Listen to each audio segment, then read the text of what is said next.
We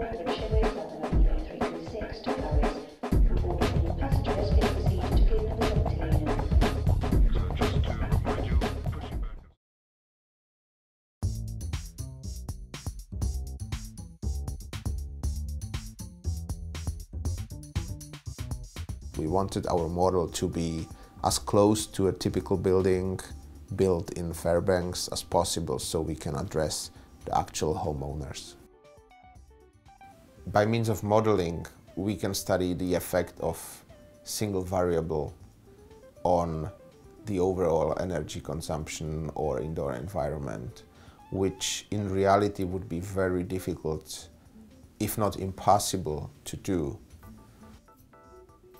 We have modeled a single house, and we placed it in 3 different locations.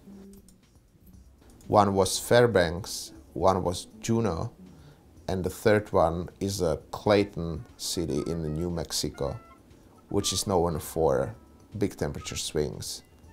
So we have these 3 cases, and all of them were made with the thermal mass and without the thermal mass. And then they were made with heavy floors and light floors. In this study, we could just change the heat capacity of the wall material, for example. And the rest of the building model remains the same. So we still have the same shape of the building, we have the same location, we have the same user behavior, because that's also what we model. We have occupants being present and being absent. We have some cooking going on in this model. We have window opening. We have ventilation, and all these things remain constant no matter what part of the thermal mass we study.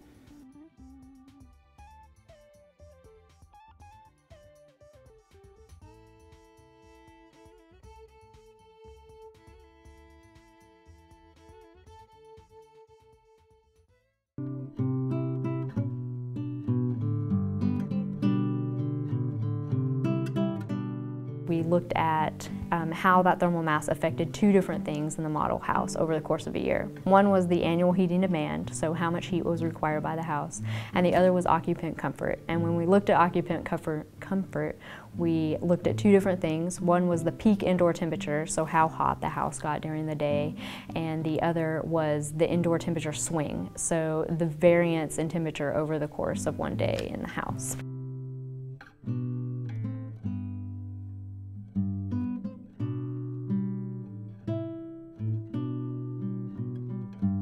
So the most important thing about this graph is to look at how the thermal mass affected the annual heating demand in the different locations. So in Clayton, New Mexico, if you compare the annual heating demand for the lightest house scenarios, so a cellulose or fiberglass wall with a light floor, compared to the heaviest house scenario, a concrete wall combined with a heavy floor, the difference in the annual heating demand is pretty large. This is not the case for the Alaskan houses. So in Juneau and Fairbanks, there is a difference when you look at the varying amounts of thermal mass in both the floor and in the walls, but the difference is not very pronounced. And so we see that in Fairbanks and in Juneau, thermal mass doesn't have the effect on the annual heating demand that it did in Clayton, and that it's not an effective strategy for reducing annual heating demand in colder climates.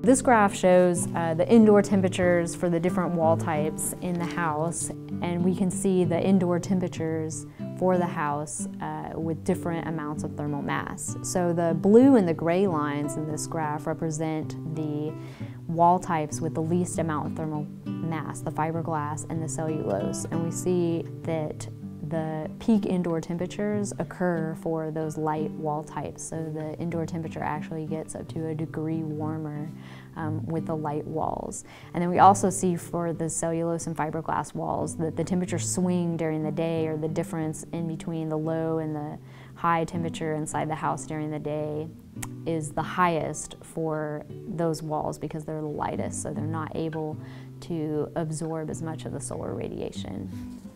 Thermal mass has a bigger effect on the annual heating demand in Clayton, New Mexico because of the climate. So Clayton, New Mexico has a mixed climate. So that means there's periods of the year when you need to heat your house, and there's periods of the year when you need to cool your house. And there's also a large portion of the year in Clayton when you might have to heat and cool your house in the same 24-hour period. So during the daytime when it's sunny, the outdoor temperature is actually higher than the indoor set point temperature. And so the heat is flowing from outside into the house.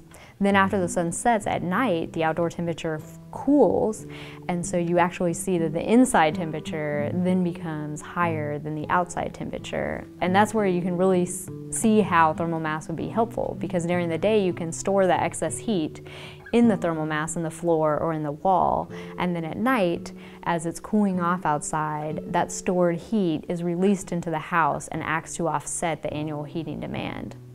In Fairbanks and Juneau, we don't see this effect. In Fairbanks and Juneau, there are days where the outside temperature is higher than the inside temperature, and then at night the outside temperature is cooler, but there's not very many days like that. It only occurs during the shoulder seasons, and those are pretty short. On the other hand, in those locations, winter is really long, so we see months of the year where the outside temperature is below the inside temperature both day and night.